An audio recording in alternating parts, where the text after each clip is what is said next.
myself.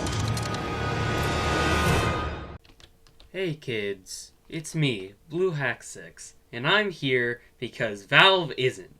Valve is asleep at the wheel and hasn't made a TF2 update in however many days it was, like 3,000 days. That's quite a long time.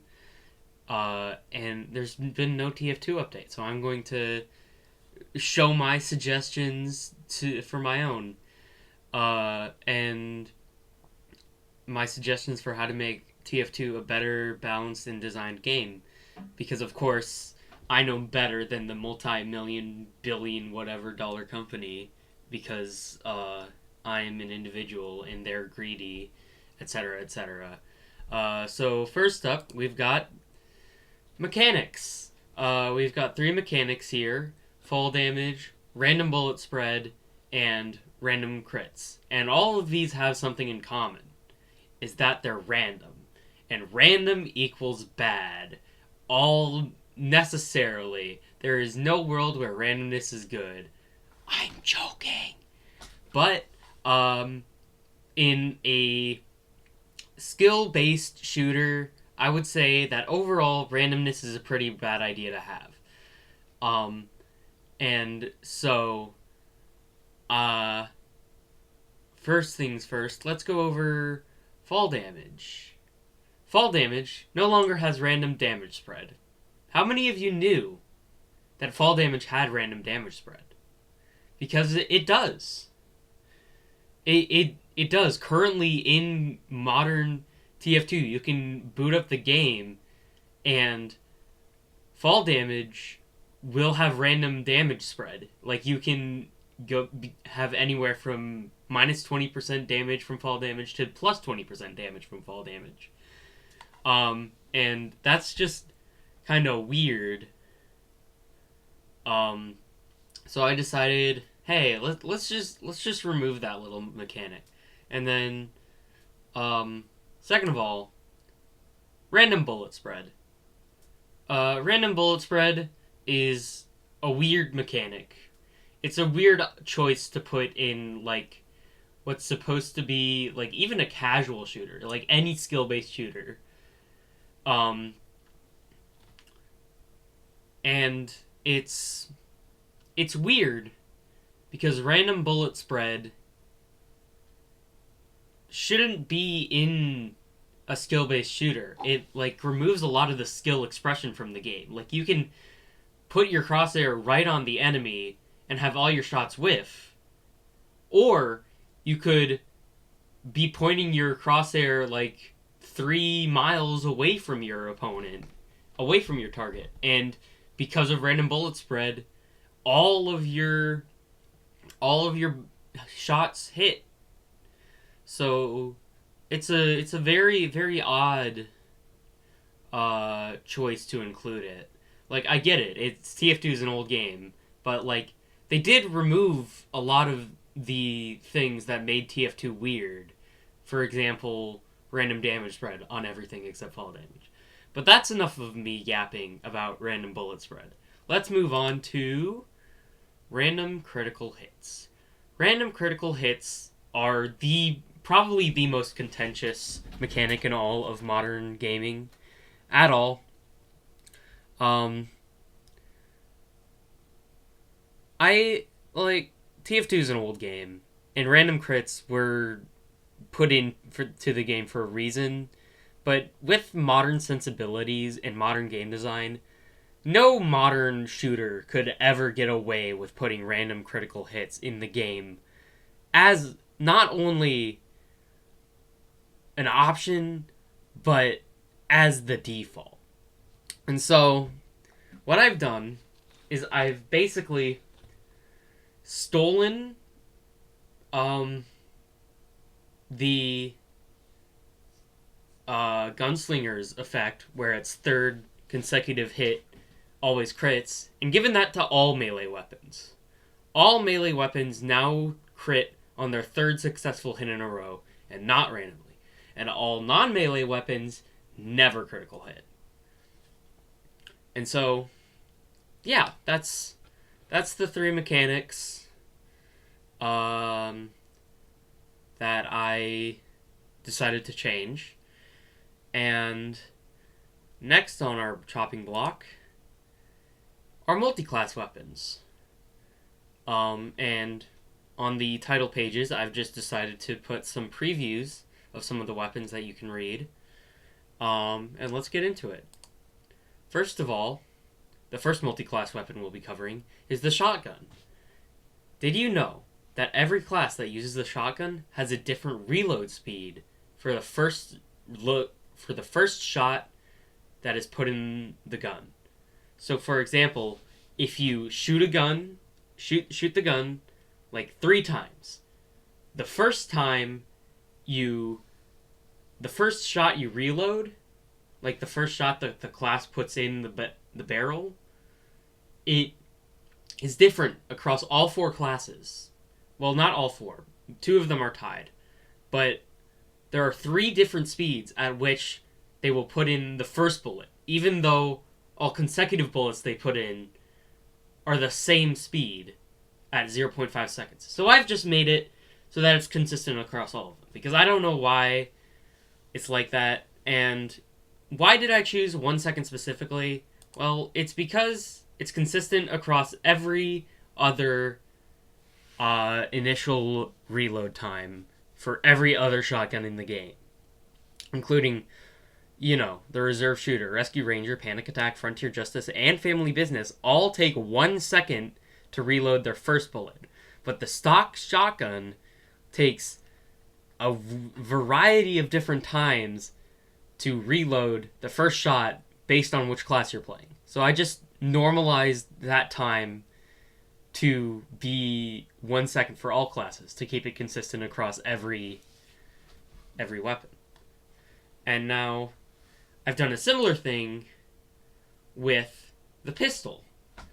The pistol now has a consistent reload time of 1.005 seconds.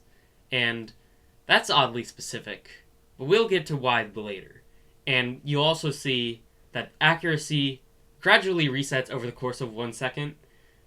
That's just to make it more consistent with things like the revolver and actually put a set time on paper. So, once you stop shooting, your accuracy is going to come back after exactly 1 second. So you always know when your next shot is going to be perfectly accurate. But let's go back to that reload speed being weirdly consistently 1.005 specifically instead of just 1 second. And that's because it is 1.005 seconds for the Scout and the Scout's Winger and the Pretty Boy's pocket pistol, but not for Engineer. So I've decided that just like stock, just like Pretty Boy's pocket pistol, and just like the Winger, the Engineer gets to reload the stock pistol just as fast as Scout. And speaking of the Winger, you might be saying, the Winger isn't a multi-class weapon. Why is it here? Well, the Winger can now also be used by the Engineer now. This should give him some utility in being able to reach certain sneaky sentry spots and such when he's going around and doing his thing. And it just gives him a little bit of extra utility and extra movement and such. So now he has that option. And speaking of new multi-class weapons, the gunboats. Everyone knows, of course, that the gunboats were going to be given to the demo if he won the vote back when the gunboats were first introduced. But because Soldier won, the Soldier now has the gunboats. So let's just give Demo Man a shot and give him the gunboats. And now, the Demo Man, you might be asking, which slot would the Demo Man equip the gunboats on? And I'd say, Well, why are you thinking that? It's obviously his primary slot. That's where his Alibaba's Wee Booties are equipped, and that's also where the base jumper is equipped. The primary slot for Demo Man. And what I changed for the base jumper is that I gave you the ability to redeploy parachutes after a cooldown of 0.5 seconds. So you can deploy the parachute, undeploy it so you fall, and then redeploy it after 0.5 seconds. And that should give you a little bit of extra trickery with your movement like the pre-nerf base jumper had. And, speaking of weapons shared by Demo and Soldier, they have a lot, including the half Zatoichi, or half Satoichi. I don't know how to pronounce it. Everyone seems to pronounce it differently. But what I changed on this is that Honor Bound now only applies if you have a shield equipped. And you might be asking, why would I do this? And I would answer, because it sort of loses the utility that Soldier gets from it as being a healing melee and also a longer range melee. But it also doesn't turn it into a strict upgrade, because it doesn't have the crit on every third hit, and it also doesn't have the same deploy and holster speed. It deploys and holsters slower. So there is reason to use the stock shovel over the half Satoichi for Soldier. Meanwhile, Demo Knight still has, like if you're running Hybrid Knight, the half Satoichi would still have the same downside. And then let's talk about the other melee weapon that Demo and Soldiers share. That being, of course, the Pain Train. Now, the Pain Train, famously, is kind of bad.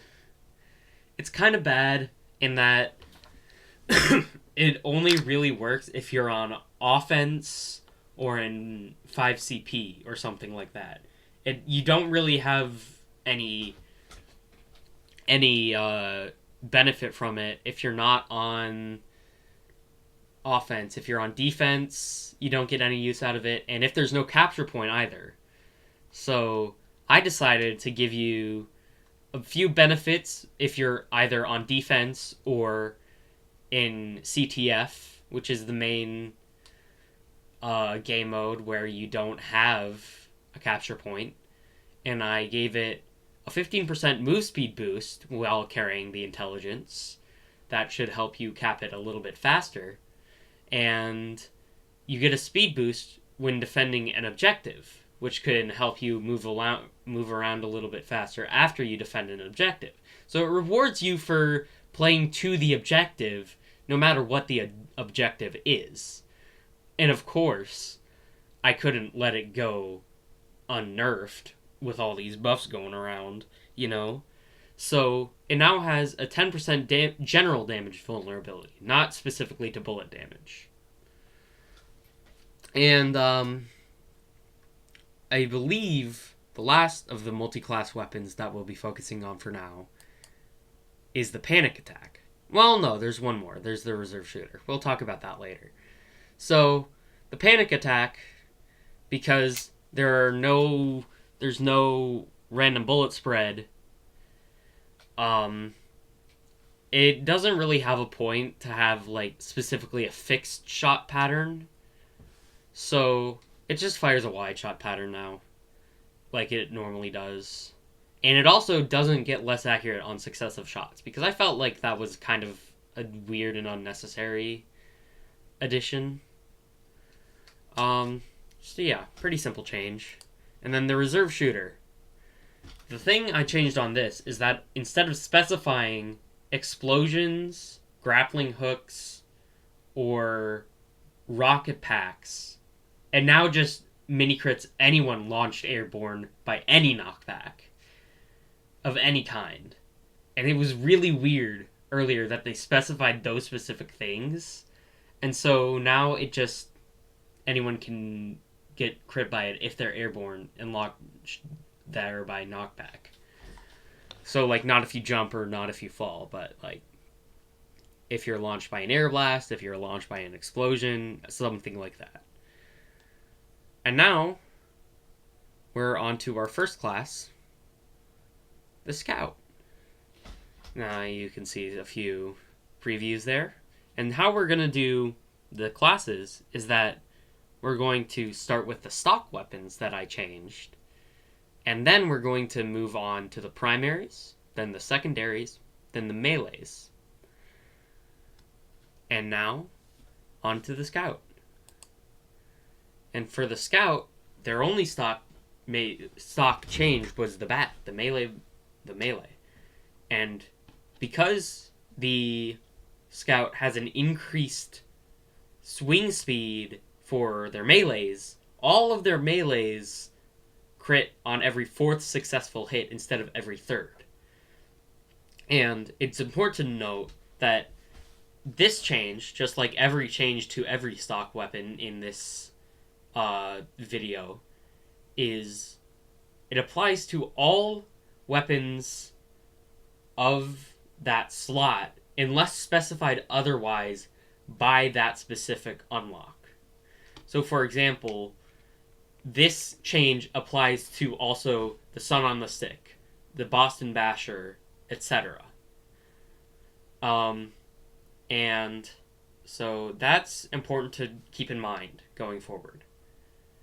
And so the first non-stock we're going to be focusing on for the Scout is the Babyface's Blaster. And the Babyface's Blaster, it builds boost, and its run speed increases with boost, but instead of losing boost when you take damage, boost instead drains over time. So it's more focused on keeping that momentum going by hitting people more and not running away to keep your boost. So you don't get punished for entering combat. In fact, you are encouraged to enter combat. And then the other primary for Scout is the Backscatter that we're going to be focusing on. And it mini crits targets when fired at their back or side from close range. And of course, it has the smaller clip size and is less accurate. And the reason I did this change is to make flanking and getting rewarded for flanking a little bit easier. And make it hopefully a little less finicky to get those crits from the behind. Because it's a little awkward right now. And then the next weapon is also a primary. I forgot about this one. Is the shortstop. And now instead of taking increased knockback, which was a really weird decision, it just has a faster reload speed. And it just has a faster reload speed, and it holds a 4-shot clip and loads its entire clip at once. So it's a bit of an interesting side grade. It's still really good at mid ranges, whereas the stock scattergun is better at closer ranges. So the shortstop hopefully has a bit more of a niche now, and it's not really relegated to a niche pick with the shove, because I obviously removed the shove. There's no point in having the shove besides being funny about it. And next, we have the Criticola. We're on to the Scout secondaries. And while the Criticola effect is active, every cat attack mini crits, which is normal. But instead of getting marked for death for 8 seconds when you attack, which is a really weird and specific condition, you now just have a flat damage vulnerability while you are under the effects of the Criticola. And then we have the Mad Milk. The Mad Milk. Players heal 60% of the damage done to an enemy covered in milk. That is normal. Can be used to extinguish fires, and extinguishing teammates reduces cooldown by 20%. That's also normal. But Milk Meter builds over 500 damage and or 40 seconds. So it builds over time, and you can speed it up by dealing damage to people, which is not normal. And it also doesn't normally take 40 seconds to reload. Spawning and resupply cabinet do not affect the Milk Meter, and the Milk Meter starts empty. This is inspired by the Gas Passer and is intended to make Mad Milk less oppressive and less constant when you're playing like Milk Scout. And I didn't really consider the ramifications of what this might have on MVM, but I'm not caring about MVM, so who cares? Not me. So anyways, next we have the Flying Guillotine. And for the Flying Guillotine, I decided to make it crit whenever it would normally be mini crit. But in exchange, the wearer receives crits whenever they would normally be mini crit. So it's sort of a double-edged sword in that sense. Like, if you get marked for death, you're probably dead. But you do crit marked for death opponents with the Flying Guillotine. And that pairs really well with a weapon we'll see later. But for now, we're talking about the Atomizer, the first melee that Scout has that is changed. And I removed the holster and deploy speed penalty, and I also removed the mini critting or whatever while airborne, because I feel like that's not really like the identity of this weapon. Its identity is that it grants a triple jump, and so it's more of a utility melee rather than a damaging melee. So it just grants a triple jump and has less damage. And being a utility melee is also similar to the next weapon we have, the Candy Cane. The Candy Cane is a mainly utility weapon that rewards you for getting kills with a health pack, but because you get the 25% explosive damage vulnerability, pills literally just kill you instantly. So I removed that stat. And I also reworked the health pack dropping thing. And so whenever you get a kill with the Candy Cane, instead of an ammo pack, you just get a health pack. And it's sort of that trade-off of like, oh, if you're low on damage, or if you're low on ammo and you're running the Candy Cane, you have to go out and find something to replace it. But in return, you get more health, so you can survive longer. And Scout also obviously has a lot of survival themed items. So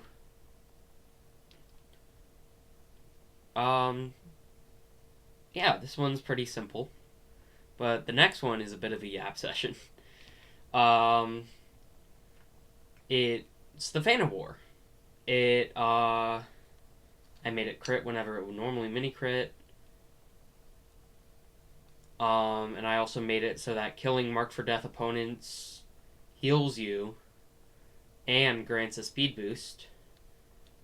And yeah, that should probably give it more of a niche outside of MVM, because right now it's kind of of a nothing burger. So yeah, I gave it those things. So hopefully it's more of a combo tool with your primary weapon or your secondary weapon. And you might notice this one inflicts marked for death. And so you might have thought that this one was what would combo well with the new cleaver. But that wasn't what I was talking about. Instead, I was talking about our next weapon, the Sandman. Now, the Sandman has been reworked. It no longer reduces your health, and the ball no longer slows. Instead, it inflicts marked for death. And that is pretty powerful with the new cleaver. But in return, you are marked for death while it's active and for a short period after switching weapons, just like the escape plan. And so that is sort of an anti-synergy with the cleaver and sort of disincentivizes you to use them together, so they're not both broken together, but you can still use them together, but you'll be at much higher risk if you do. So it's a high risk, high reward combination. And so yeah, I really like this design. It's one of my favorites that I've come up with. And then our next one is also pretty simple. We have the Sun on a Stick. It's just the Sharpened Volcano Fragment. I just took the Sharpened Volcano Fragment, took its stats, put it on the Sun on a Stick, and the Sharpened Volcano Fragment now has a completely different set of stats now. But we'll get to that when we get to Pyro. But this is a pretty cool weapon. I like it. It's just the Sharpened Volcano Fragment, so it should get more use on Scout than it does on Pyro. And now we're on to Soldier. And you can see some options with Soldier. And this time, we don't have any stock weapons, so we're just jumping straight into the primary unlockables. And the Cow Mangler. I don't even remember what I changed on here. This just kind of looks like the regular Cow Mangler. Actually, let me look up what the original Cow Mangler does. Let me look that up real quick so I don't. I'm sorry. This is a very scuffed video. Yeah. It's also looking to be pretty long, as well. Okay, what did I change? Oh, I guess I just removed the random critical hits stat from it because it's redundant. So whatever. That's just that. But now we have the Liberty Launcher, which I did change. And the Liberty Launcher, it has a bit different stats. It's got the deploy and holster speed. You take less damage from rocket jumps. It has increased knockback and projectile speed. So it's sort of meant to combine with the other weapons in the airborne armaments, being the Reserve Shooter and the Market Gardener. It has more knockback, so you can more easily use the Reserve Shooter, and it also combos well with the Reserve Shooter with the increased deploy and holster speed, so it's more of a combo-based weapon. And then the reduced damage from rocket jumps allows you to rocket jump more easily and use the Market Gardener more easily. And then we have the Rocket Jumper. And the thing I added to this was the max secondary ammo and the melee damage bonus. So the philosophy behind this one is that the Rocket Jumper is a completely meme pick. There's no real reason to pick it if you're trying to be serious, unless you're playing Trollger. So I decided to give it like a use outside of Trollger, in that it has it increases it's like a utility item for your secondary and melee. And so you sort of have that instead of a primary. You're more focused on your secondary and your melee. Um, but of course, it only applies the secondary ammo bonus to shotguns. So it's you're sort of incentivized to, instead of use the man treads, use a shotgun, which I really like because I like shotgun soldier, buff scout as I like to call it. Speaking of buff, the buff banner. And this is the only banner that by default doesn't have any passive on wearer effect.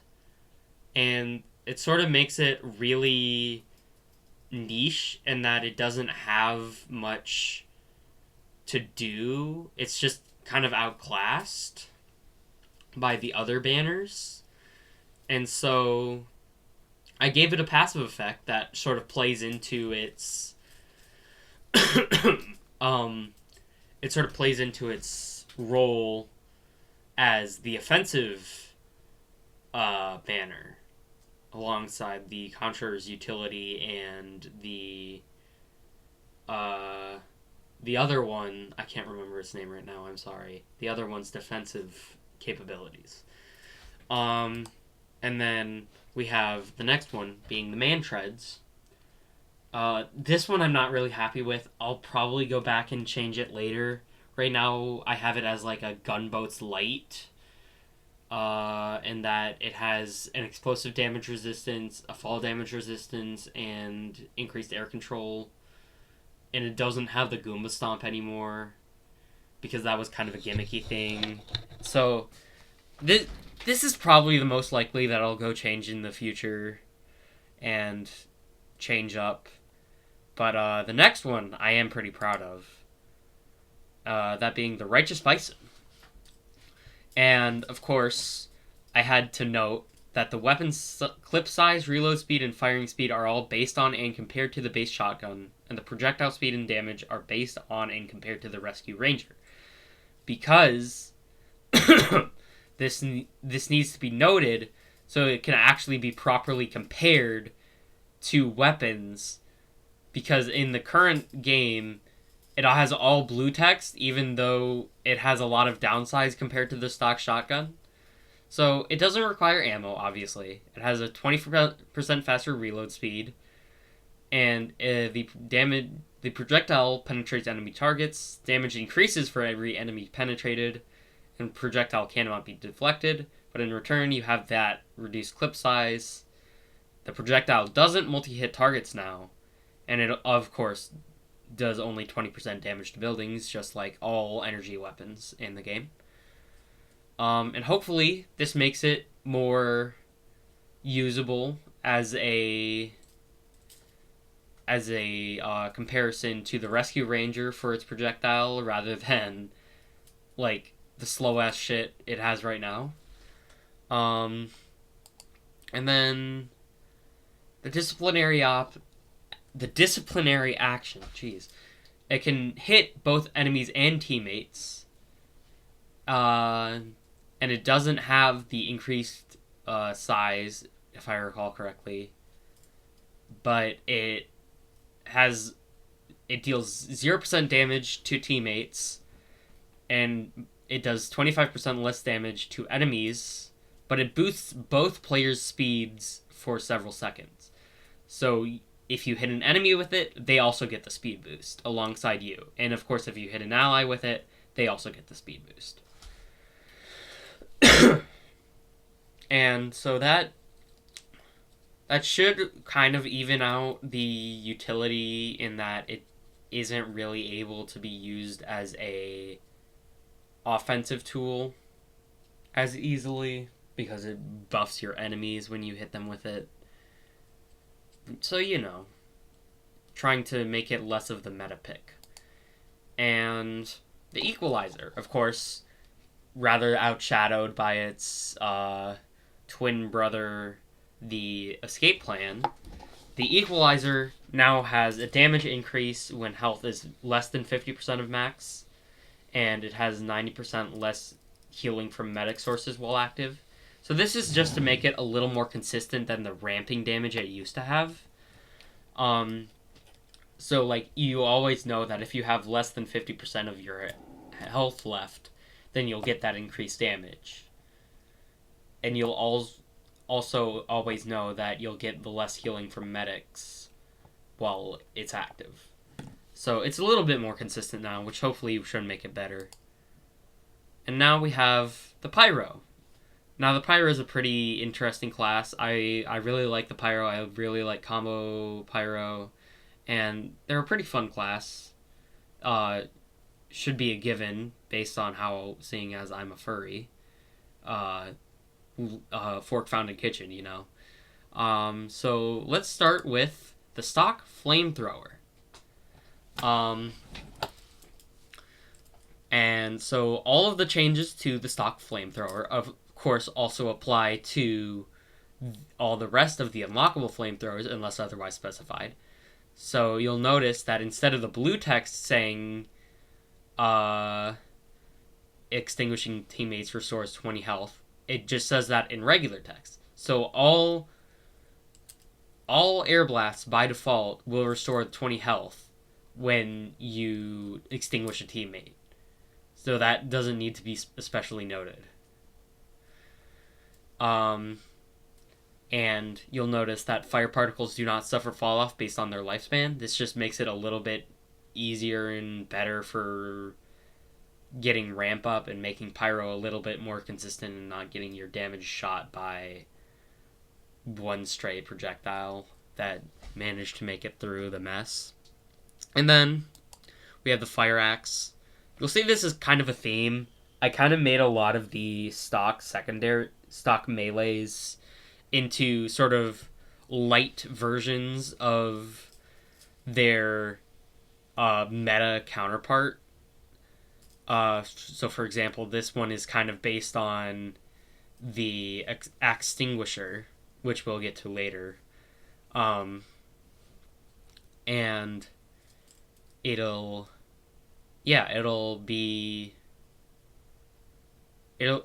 probably be more effective now that it has that damage bonus, and it'll probably be able to be used a little bit more than it currently is. And of course the Lollichop is changed as well by default. But let's get on to the primary unlockables, starting with the Backburner. Now the only change I made is that it also gets the crits from the side to try to make it more consistently getting that flank reward. Because right now it's kind of finicky to get them. Same justification as the backscatter. Now we have the Degreaser. The increased air blast push force is to push it further into that combo Pyro archetype with the reserve shooter or the flare gun or what have you, whatever you want to use with it. It should combo a lot easier now, even more than it already was. So that's pretty simple. But next we have the Dragon's Fury.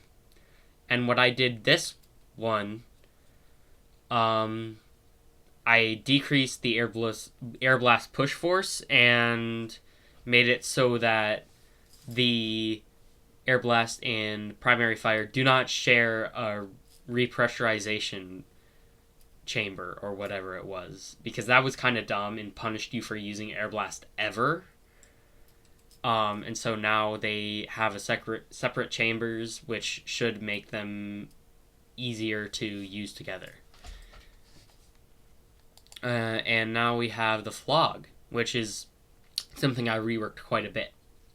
So you can build oomph, press reload to gain mini crits, and you're also invulnerable while taunting. You have your air blast now, so that's pretty handy. Sort of pulls Phlogistinator into being more of a standard flamethrower, but you also lose the invulnerability when taunt is interrupted, so you no longer have like canceling to get free crits, and you also only have mini crits now. Uh, you cannot use air blast or switch weapons while boosted, so you can't really air blast with it while gaining the benefits, or switch weapons while gaining the benefits. And it also mini crits whenever it would normally crit, and it has an increased air blast cost. So, yeah, this one's pretty, I feel like, understandable for the changes. Like, lacking air blast on the Flog was a really big reason why it wasn't that good. But it was also really, really good because it just had so much going for it in the crits and the oomph. So I hope that by nerfing the oomph and giving it air blast, it normalizes it a bit more so that it's still unique in its own way, but it's not as overbearing when it's good and so terrible when it's bad. And next we have the flare gun, the quote-unquote stock pyro secondary, because it's basically the pyro's stock secondary. It's what all of his secondary unlocks are based on. Well, most of them at least. And it's 100% critical hit versus burning players and 50% projectile speed. The projectile speed increase is just for making it easier at long ranges to hit it. So there's that. And then we have the detonator. 100% mini crits versus burning players, that's normal. 20% self-damage force, I believe that's normal. 25% damage penalty and 35% extra damage to self. Those are also pretty normal, I believe. And the 33% afterburn duration on splash damage penalty, that's just to make it so that explosions aren't as powerful in dealing afterburn. So that's just a little thing. And then next we have the gas passer. So what I did is I turned this from you set them on fire from any damage source to it causes an explosion when they get hit by damage. And the cloud also explodes. And it can also be used to extinguish fires, obviously. And it reduces the cooldown if you extinguish a teammate. I don't know why it does that, but it's whatever. Gas meter builds over 500 damage and or 40 seconds. If you notice, that's the same as the Mad Milk. So it's... And I believe it's less time, but more damage than stock gas passer. So it's easier to get over time and not quite as rewarding for getting damage. But to be honest, the gas passer wasn't doing anything in the first place on non-MVM Pyro. So it's whatever. This should probably make it a lot better. And then we have the Man Melter. And the Man Melter is designed to go with the Phlogistinator. And so I made it use the same oomph meter as the Phlogistinator if both are equipped at the same time. And instead of using the oomph meter to go into oomph mode with the Phlogistinator, you can instead use it to summon a short circuit energy ball that deletes projectiles. And it also has afterburn damage penalty. And so, yeah, that hopefully makes it more unique and more usable now that the Phlogistinator has Air Blast and can extinguish enemies, and gives the Man Melter more of a use beyond a really, really niche pick that nobody uses. And we also have the Scorch Shot. 100% mini crits versus burning players. Flare explodes when it hits an enemy or the ground, so it no longer bounces and does the fucking weird shit that it used to do. and it has a larger explosion radius. So this is sort of the explosive one, like the non-manual explosion, the splash damage. It's sort of kind of like a not really rocket launcher in that it has more focus on splash damage, and but it's worse at like blast jumping with like flares, and it has deals less damage, and it has a reduced afterburn duration. Um, and then next we have the last pyro secondary in the thermal thruster. Um, and what you have is you push back enemies when you land. That's normal. You have 50% reduced deploy speed, and there's no holster speed penalty unless you're jetpacking. So that makes it less awkward to sort of cycle through. But you also have no knockback vulnerability while you have it equipped, and that's sort of to like have like a vanilla Mantreads effect, in that uh you you aren't like immune to knockback while you're immune to knockback while jetpacking, so you can't get knocked off course. There we go.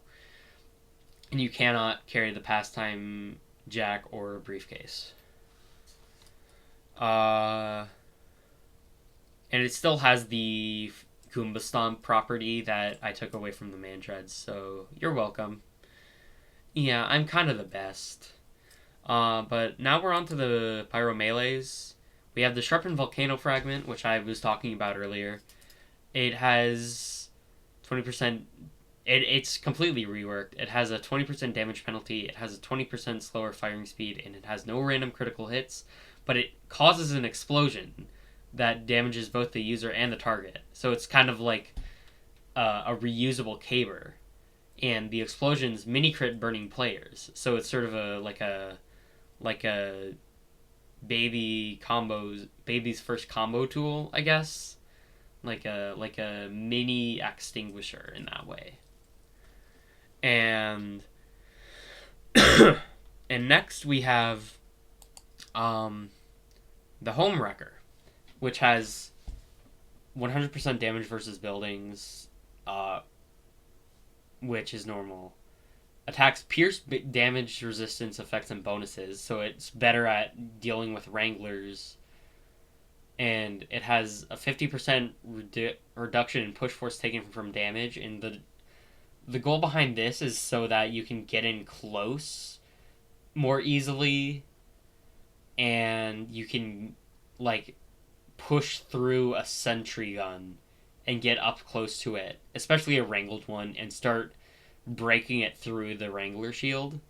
But the thing is, I did something to the Wrangler that kind of makes that irrelevant, but it's still useful for like stopping vaccinators or whatever, or like battalions backup soldiers, and so it still has a use in the damage piercing, which is just kind of nice to have in those niche situations. But of course, it has the lower damage versus players and no damage bonus versus burning players that all other pyro melees normally have. And then next we have the Hot Hand. And this one, we have you gain a speed boost when you hit an enemy player. That's normal. On hitting a teammate, you boost both players' speeds for several seconds, and then extinguishes teammate as well.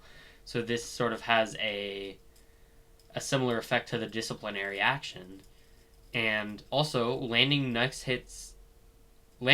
hits guarantees your next attack will be critical on both hits, guaranteeing. So you have that sort of guarantee of like, oh, you'll get crits if you hit both of your attacks on an enemy. And so you'll know when you get a crit next. But it, of course, has that damage penalty, and no random critical hits in compensation for the guaranteed crits you get if you land the combo full. And then the Neon Annihilator. I designed this to combo specifically with the Gas Passer, giving you a 50% reduced gas cooldown on wearer. It has a larger melee range and 100% critical hits versus wet players. So it's designed to combo with the Gas Passer. But it, of course, has no random critical hits because it has the critical hits with versus wet players. Damage penalty versus players, sort of calling back to the days where it would destroy sappers by keeping its damage versus buildings. It has a 20% slower firing speed to sort of compensate. I think that was there originally. And no damage bonus versus burning players that most other pyro melees have. And then last up on our pyro list is the Third Degree. And the Third Degree, of course, was like the only straight direct upgrade from stock in the base game. So I've changed it so that it is no longer a direct upgrade, but instead its own thing that also has a use outside of being weird. And so all players connected via Medigun beams are hit and take mini crits. 50% more healing from Medigun beams on wearer. So we're sort of pushing into the idea of we're countering medics and also playing with medics better. So sort of a medic focused theme. And no damage bonus versus burning players because you get the mini crits versus players being healed by a medi beam. 20% slower firing speed and no random critical hits, again, because we have the mini crits. And that's the last change we have for Pyro. Now we're moving on to Demo.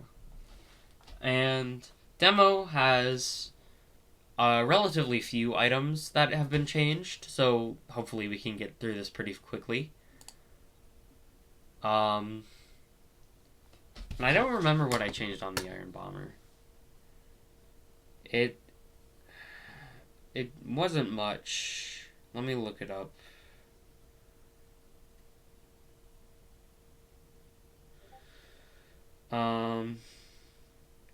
Oh yes, I gave it the 20% slower firing speed because it's sort of just the like a slight overall upgrade to stock that people consider like just barely just overall better than stock. So to make it more of a side grade, I nerfed it a little bit to have slower firing speed. And then next, just like we had the rocket jumper, we now have the sticky jumper, which which basically has the same changes as the rocket jumper, just more max primary ammo and bonus melee damage. And speaking of melees, we have a bunch of swords, and the claymore, it has increased. Melee kills refill 25% of your charge meter and restore 25% max secondary ammo. And it has increased blast jump knockback. And it has a 15% damage vulnerability. And so the idea behind this one is that it's sort of it can be used while not using a shield. So it's like a more of a stock demo side grade rather than a demo knight side grade. And then next up, we have the Islander. And so for the Islander, it was trying to be sort of an all-rounder, but it wasn't really succeeding. It was kind of just outclassed by other options. So instead I made it focus primarily on speed in that you get a 2-second speed boost on kill, and you have slightly more max health when using it. Only a 15 max health penalty rather than the 25 that vanilla has. And instead of giving increased like everything, you just get increased speed when you take a head. And then the Persian Persuader, I sort of made it less punishing to use a regular primary or secondary, and that it only has a 50% max primary ammo penalty and a 50% max secondary ammo penalty. So it's a bit more usable with the stock options, or even just a regular cannonball, a regular pipe launcher, and a sticky bomb launcher. Yeah, that those are words. Next we have the Scotsman's Skull Cutter. And this is sort of like the damage one. So I gave it no random crits to bring it in line with the other demo swords. And it has 15% slower move speed, but in exchange, you get increased damage with every head you take. So it's sort of a snowball weapon in that way. Where, like, you move slower, but you deal more damage the more kills you have. So it's sort of slow to get started, but faster as it goes forward. And next, that is the finish for the demo weapons. So next we have Heavy. And Heavy, has quite a few changes. So let's get started. Starting with the stock minigun. And now, this all seems very familiar to people who know the ins and outs of how Heavy's minigun works. Weapon ramp up, damage, and accuracy is all like normal stuff. But what changed is that rev down speed matches rev up speed, so they're not separate. And you can interrupt your rev down by switching to a different weapon. And that sort of makes it easier to utilize your switching weapons, so you can utilize your better weapons, your other weapons better without having to focus solely on your minigun. Because currently heavies are sort of focused a lot on their miniguns. And then we have Natasha. And because the Natasha is very, very annoying to play against, I made it so that instead of having you be slower, the heavy gets faster. And he also gets a passive move speed bonus. So instead of slowing things down, it speeds things up, which hopefully can change things enough to make it not be annoying and be more fun for the user as well. And then the Brass Beast, I made this more of a damage focused minigun rather than a defense focused minigun. So it has a 20% damage bonus and it's 20% more accurate, but it still has that damage resistance while it's spun up and not overhealed.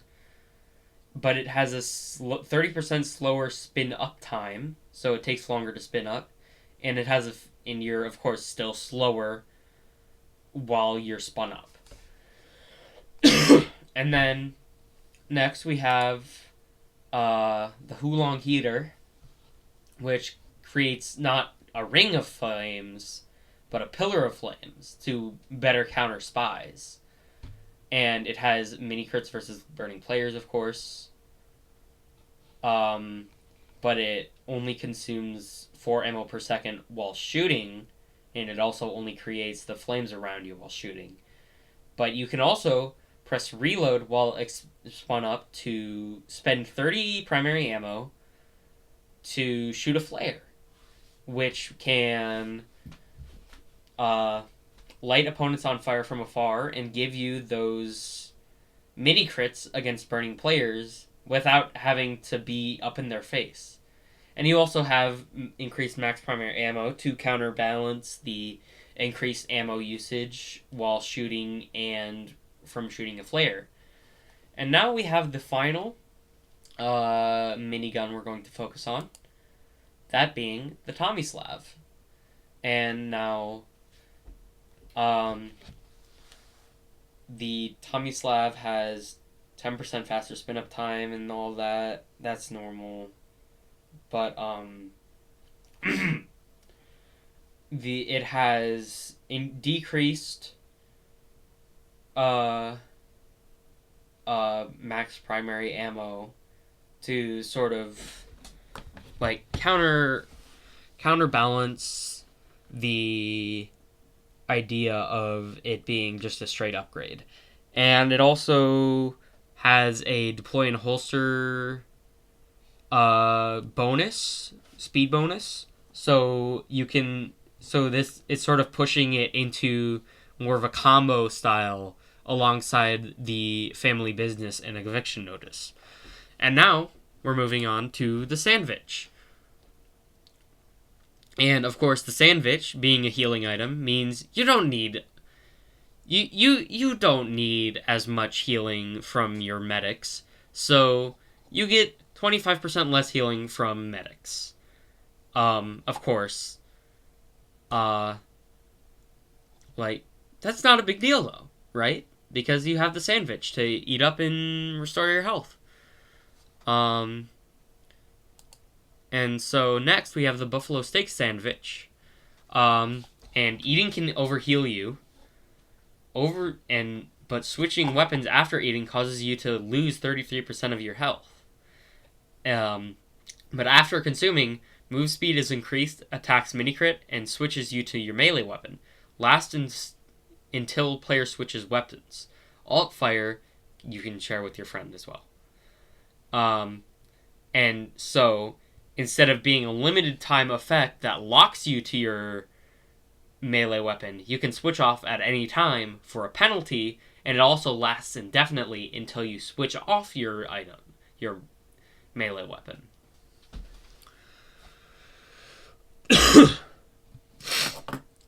And next we have the Delocos bar. And the Delocos bar is a pretty simple change.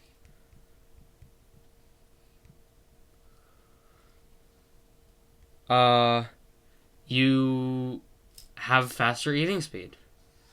It's that easy. Man, this balance stuff is easy. And next we have the second banana. And we have sort of a more extreme version of the Sandwich. Like, you have a faster recharge rate, but you get less healing from medigun beams. And you also move a little bit faster, which is nice. But you only regain up to half the health you would from a regular Sandwich. So it's a bit different, a bit more changed. And this is a new weapon. We'll get to these later. I don't know why it's there. We have the eviction notice.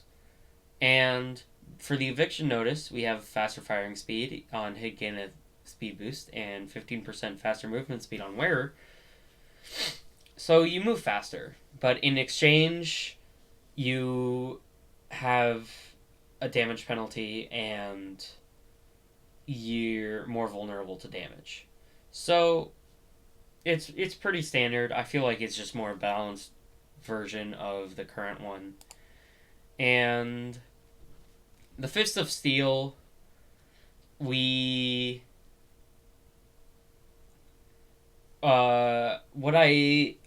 guess it's just like fixing a bug. This is more of a bug fix than a balance change, but it is technically a balance change because it's fixing a bug that changes the balance of the game.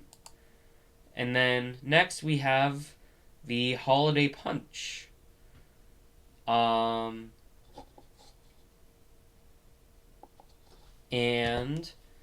this one, critical hitting an airborne opponent will stun them for 3 seconds.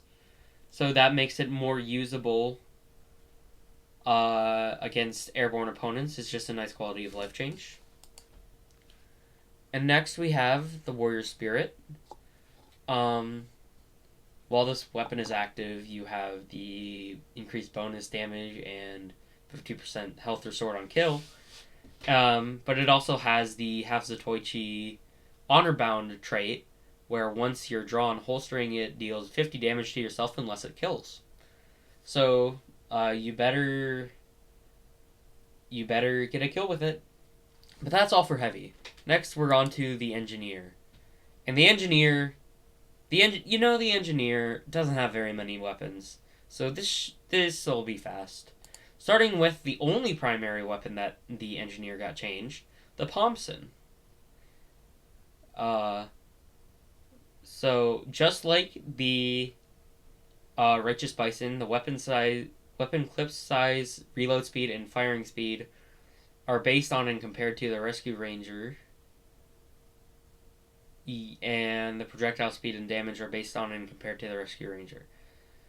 So obviously it doesn't require ammo, but it deals more damage. The projectile cannot be deflected, and 33% of damage dealt is returned as metal. But of course, it only deals 20 damage to building, and it has no damage ramp up or fall off. So that means it'll always deal consistent damage no matter what range you're at.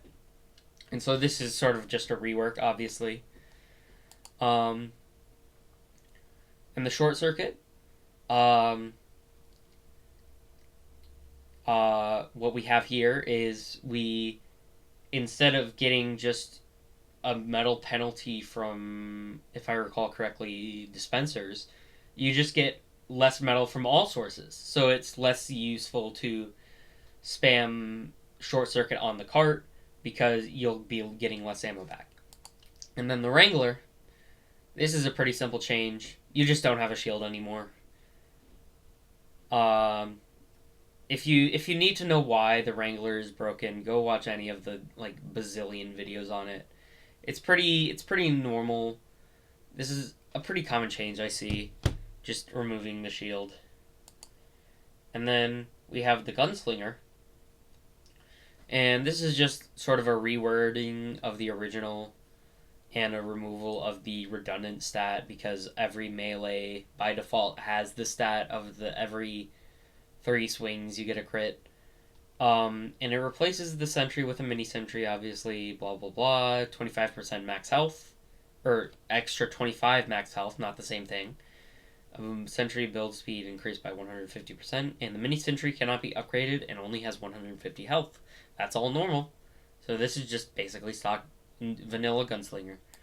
And then the Southern Hospitality, being the last weapon we have for the Engineer, obviously on hit it has bleed for 8 seconds and all that, but it also has a larger dispenser range and faster healing ammo generation rate for the dispenser, but it has no random critical hits, and dispensers are 30% more expensive. So dispensers being 30% more expensive sort of brings them up to the level of a regular sentry gun. So you're spending that extra 30 ammo or extra 30 metal for an upgraded dispenser that has more range and heals and gives more ammo. And now we're on to the Medic. The Medic, of course, being a very iconic character with some bad balance, I would say. First of all, we have the syringe gun, long overshadowed by the crossbow. Instead, you can inject friendly targets with syringes to increase their heal rate from your medigun. So basically what this does is just it it speeds up the rate of critical healing, so you can critical heal more efficiently, and sort of gives a use to the syringe gun beyond what it has here in vanilla. And then the bone saw, like I said earlier, it sort of has that theme of being a light version of the meta pick, that being the uber saw in this case. So you now have 10% uber charge added by default for all bone saws.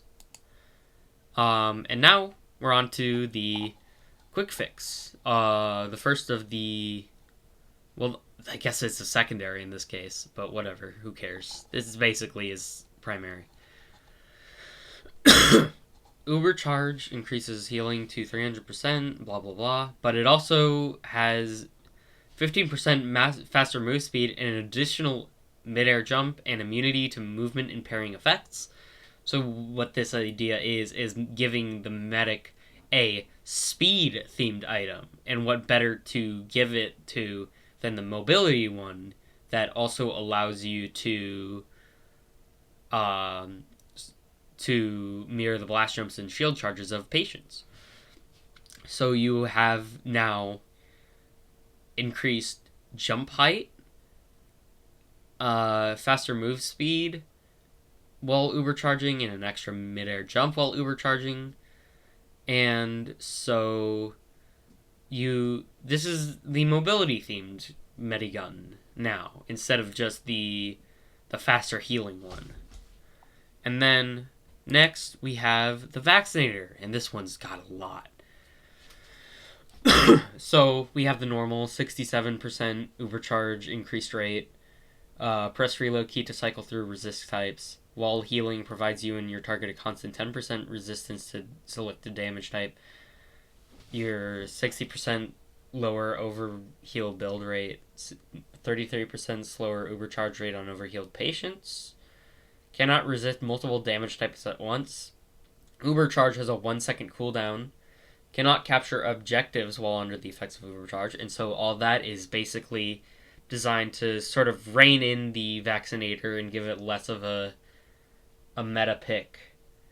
But then the Ubercharge exchanges flat resistance for a 2 second resistance level damage based on the select type.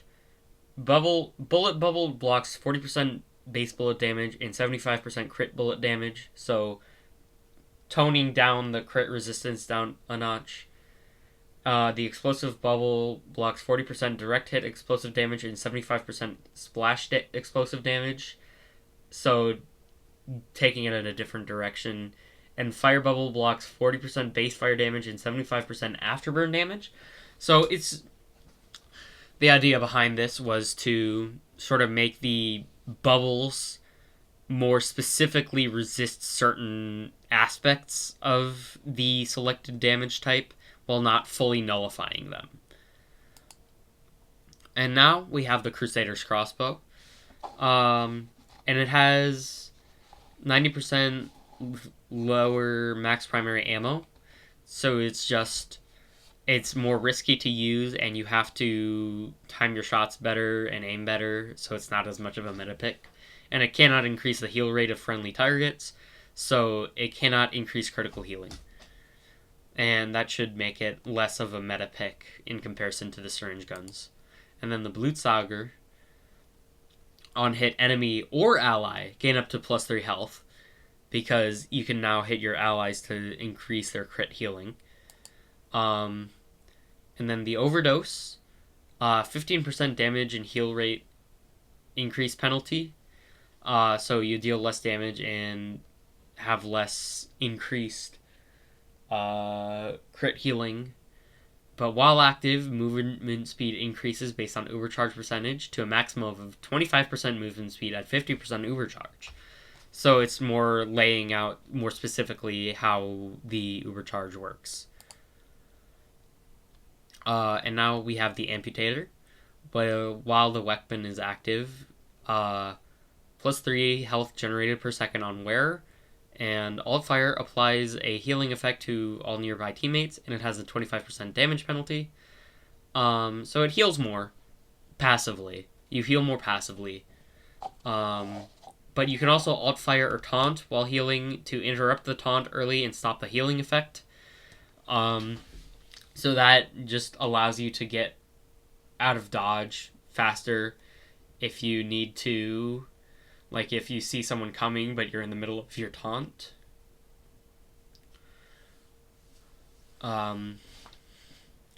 So next one is the Solemn Vow.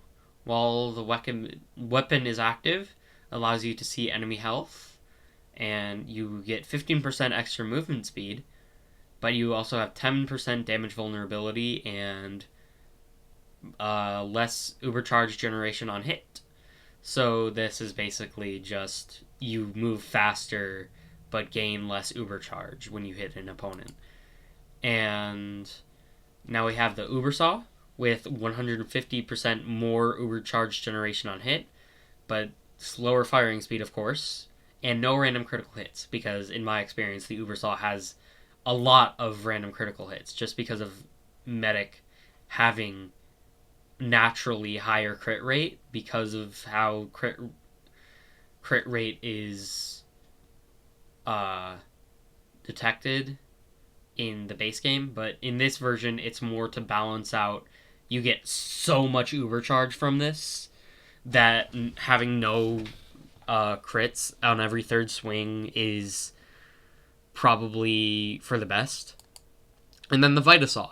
You can collect organs, but instead of organs preserving ubercharge, you can instead give them to allies to heal 15% of their max health, capping at 60% of their max health if you have 4 organs, or you can alt fire to consume all your organs to heal 15% of your max health per organ, capping at 60% of your max health at 4 organs. Minus 10 max health on wearer, and no ubercharge gained on hit. Those are both vanilla. So it's basically just, now you have a different burst healing option. And that's it for the medic. Now we're on to the sniper. And for the sniper, each of these weapons is going to be changed. Starting with the stock sniper rifle. And the stock sniper rifle now, and all subsequent sniper rifles, show a laser pointer where you are aiming while scoped. So this is to sort of help better increase awareness of sight lines and such, and make it less surprising when a sniper gets you, because you can see where they're looking, see what they're aiming, and this should make it sniper less oppressive. And then we have the SMG. Accuracy gradually resets over the course of 1 second. This is to bring it in line with the stock pistol and stock revolver. And then the Bizarre Barkin. Each scoped headshot kill increases the weapon's charge rate by 25% up to 200%. Base charge rate decreased by 50%. And that's all normal. But because you can just quick scope light classes, I made it so that mini crits on headshot unless fully charged. So you can no longer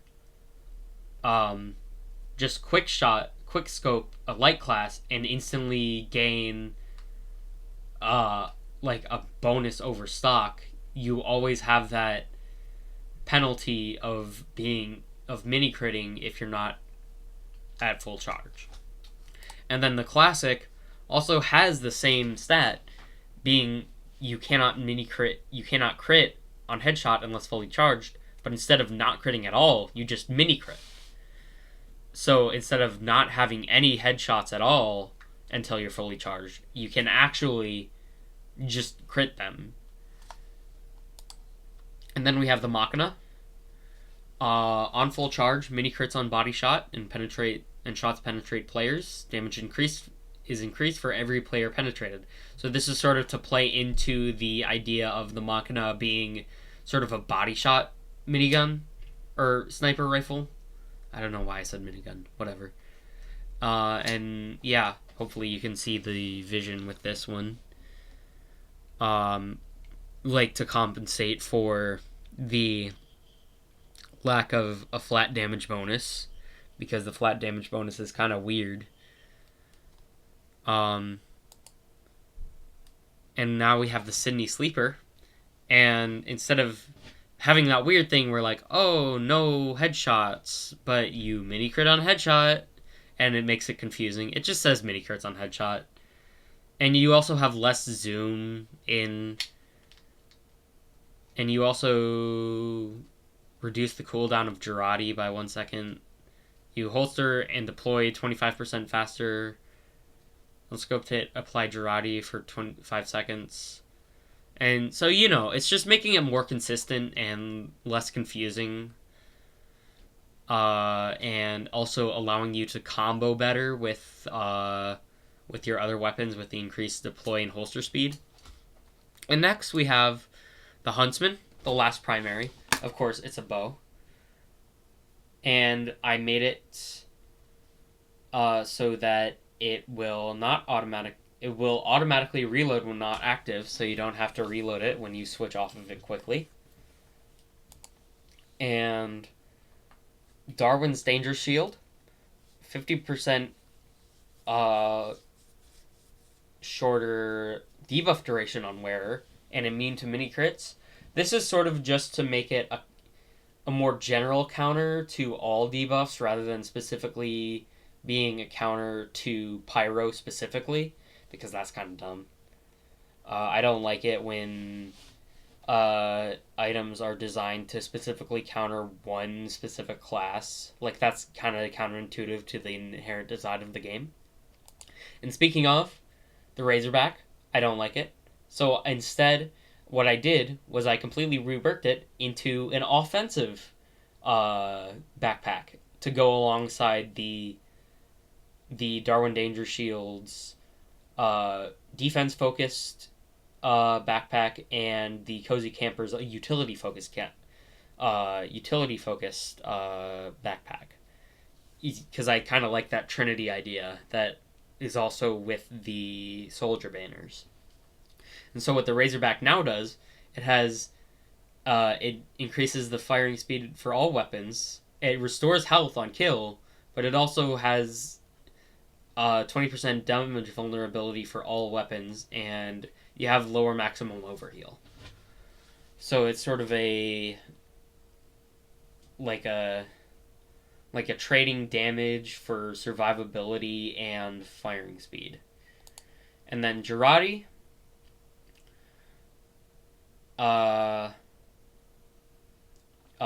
so what I did was I made it so that you don't start with the jar meter full, and you need to build the jar meter over 5 kills or 40 seconds, so it's cumulative and you can speed it up with kills. And then the Cleaner's Carbine, I made it so that it I made it more accurate, and so it's easier to get those crits filled up. And I also made it so that dealing any kind of damage fills the charge meter, not just carbine damage. And the Bushwhacker crits whenever it would normally mini crit and blah blah blah. On hit, it marks target for death for 2 seconds. And so it's sort of a self-synergy, not being reliant on Girardi. Or, I guess, the Cleaner's Carbine. No random critical hits. Deploys and holsters slower, so it's sort of disencouraging that combo playstyle. 15% slower firing speed, and 15% damage vulnerability while active, of course. And then the Shahansha, it has the 40% increase in damage when health is less than 50% of max, but the 40% decrease in damage when health is above 50% of health. And then we have the Tribal Shiv, I sort of turned this into a quote unquote vampire style weapon. Like that's the theming of, so it deals bleed on hit, and subsequent hits stack bleed ticks, of course. And all bleed damage is returned as healing. But it has lower damage, and you don't heal as much from medi beams. And that's it for the sniper. So we're on to the spy. And oh boy, am I excited for the last weapon on the spy. It's probably my favorite one, and I think it's going to be pretty controversial. And first we have the stock revolver. You can now press reload while disguised to make both you and your disguise perform a reload animation, even with a full clip. This just makes it easier to use that reload animation trick. And then accuracy gradually resets over the course of 1 second, just making it consistent. And then the sapper. You can now press reload to throw a sapper a short distance.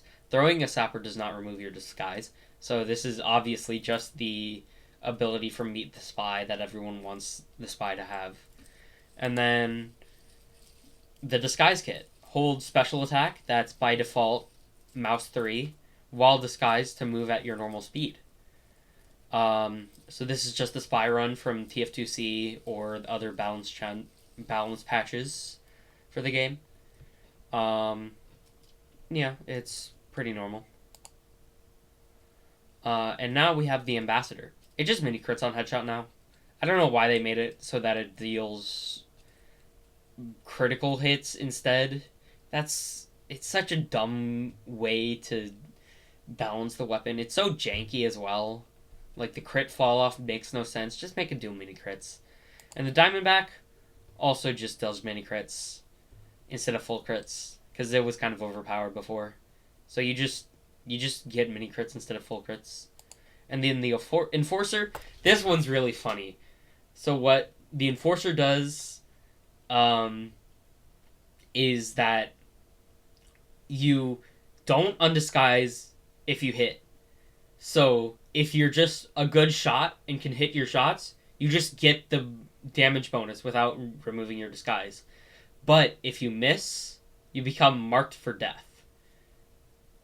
So don't miss, forehead. And now we have the red tape recorder. It reverses enemy building construction. Sentries are also disabled for 3 seconds after Sapper is removed. And instead of dealing no damage, it deals only 20% of the regular damage. But it also has 50% less health. So NGs can remove the red tape in one less hit with their wrench. And of course, Pyros can't remove Sappers at all anymore with the Home Wrecker and the Neon Annihilator changes. So this is more of an idea that's for stunning a sentry gun while an engineer is still alive. So you can take the sentry gun down for a period of time that allows your team to sort of take advantage of that opening, or you can just sap the building and take out the NG and not die to the sentry because the sentry is stunned still. And next we have the Conniver's Kunai. I just gave it a cooldown of 10 seconds before you can heal again after a backstab. So you can no longer chain backstab heal chains. And then the Spycicle no longer automatically melts. It instead you manually melt it when you press reload, and it cleanses all debuffs and gives you immunity debuffs for 3 seconds, and it regenerates in 15 seconds. And backstabs turn victims into ice like normal. And then the Your Eternal Reward. I just removed the 33% cloak penalty, and because it seems a little unnecessary and holds the knife back a little bit. But oh boy, here it is. The Dead Ringer. This is probably my favorite balance change that I made in the entire game. And what I did was I made it so that you're unable to manually decloak. And you must wait for it to cloak, for it to drain automatically. And you also automatically decloak while resupplying. And so the motive behind this was that a lot of spies will just use it to tank a hit and immediately decloak, when what it's supposed to be doing is it's supposed to be feigning your death. And to properly feign your death, you have to be gone for a while and not instantly reappear. And so you have to like leave the premises. And so you no longer get to decloak immediately. You have to wait for it to decloak manually. And I love this change, and I think everyone's going to hate me for it. And now, we go for the new weapons. Yay, new weapons! Everyone gets a new weapon. Except for Demo. He gets 2, and technically Pyro. But of course, we got to start with the all-class new weapon, or multi-class new weapon, the Sheer Heart Attack. This weapon deploys 50% faster, fires a fixed shot pattern. I don't know why that's still there. 20% faster firing speed boost, gain a short speed boost when hit while this weapon is active. 50% less max ammo on wearer. 20% less damage, 20% damage vulnerability. Successive shots become less accurate. And of course, it's guaranteed to blow your mind. And so the idea behind this is that it's an escape tool. It's like an escape plan for the soldier, but it's a shotgun. And so this is a pretty simple one. But next, we have something that, if you've played some Platoon, should sound pretty familiar. The dualies. The level 2 pistols. And this is a weapon for the scout. It's a secondary. And basically, you can just alt-fire to dodge in a direction, locking you into a short stance that increases your fire rate. And accuracy. But you can chain up to 2 in a row. But it has a slower reload speed and a damage penalty. And next is for the soldier. The Manifest Destiny is a flag that goes in his melee slot. And what it does is that it boosts every secondary except for boots. And in exchange, it also nerfs the secondary in a different way, unless you have boots. And if you have boots, you get a boost to your primary weapon.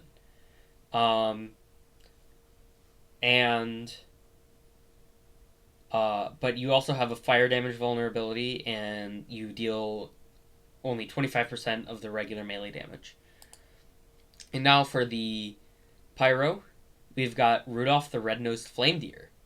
You have no air blast, but alt fire, you can expend 30 primary ammo to shoot a flare. So instead of having air blast, you just have a long-ranged flare gun built into your flamethrower. And then for this one, this is just a reskin of the flare gun, but it completes the trio of Pyrovision weapons, and it's not a shotgun, it's a flare gun. And then the Buckshot Blaster shoots a powerful explosive blast instead of a grenade, and it's basically like a force of nature for the demo. That's how I would best describe it. And it deals knockback to the target and the shooter, and it has a 20% slower firing speed. But of course, the demo, because it's like 1.5 classes, gets 2 weapons. The Tavish Touchdown, which is a level 5 beam sword. It of course has a large melee range and deploys in holsters slower. No random crits, but it deals 20% extra damage, and in return, hitting opponents reduces the batteries of the sword by 25%. Damage bonus drops by 10% every 25% battery power lost. And you can press reload to restore 25% battery power. And this is obviously a reference to No More Heroes, Travis Touchdown.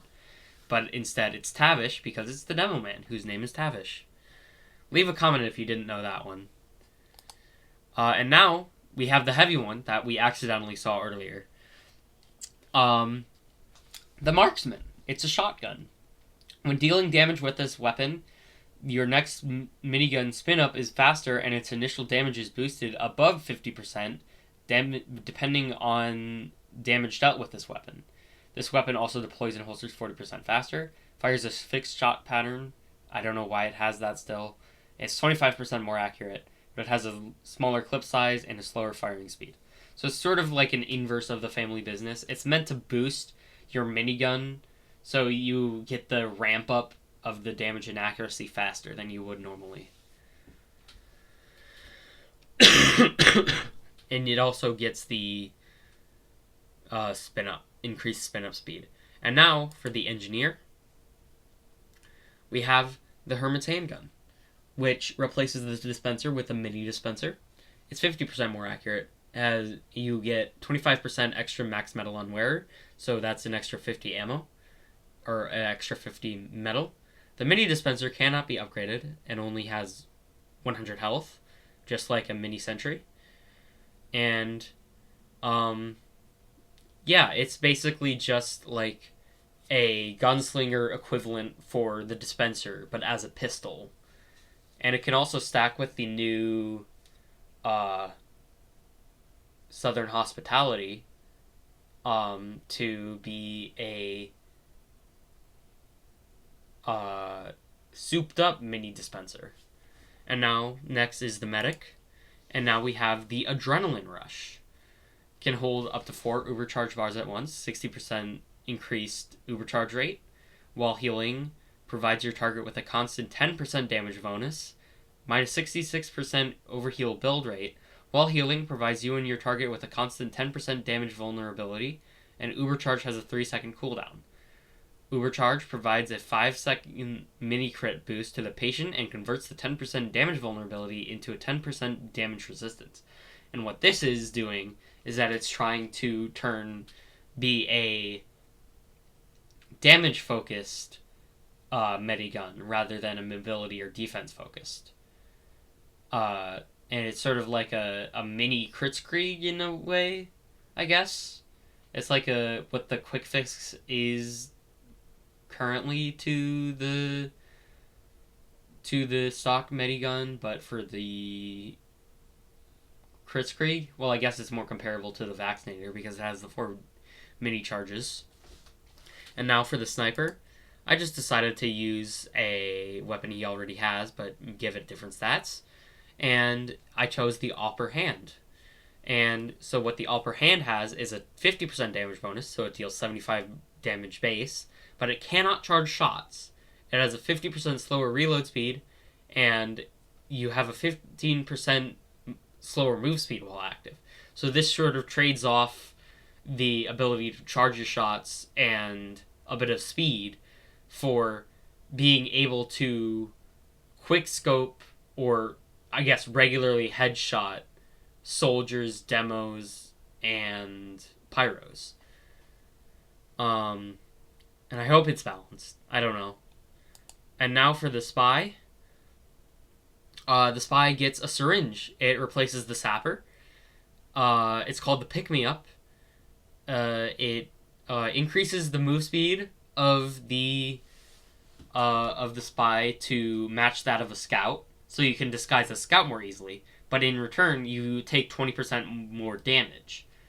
And so it's like a trade-off. You take more damage, but you also move as fast as a scout, so you can more easily disguise as a scout. And also, it increases your base speed, so you can just get around faster. But that'll be it. Thank you for watching. A few final remarks. I'm sorry to everyone I blatantly stole ideas from, and I didn't remember where I got those ideas from, so I can't properly credit you. But thank you for watching, anyways, and I hope you enjoyed. Please leave feedback, because this is, of course, a serious video with no jokes or silliness at all. You can find the link to the weapon card creator in the description and all that stuff. So I hope you guys enjoyed, and make sure to like and subscribe. Bye.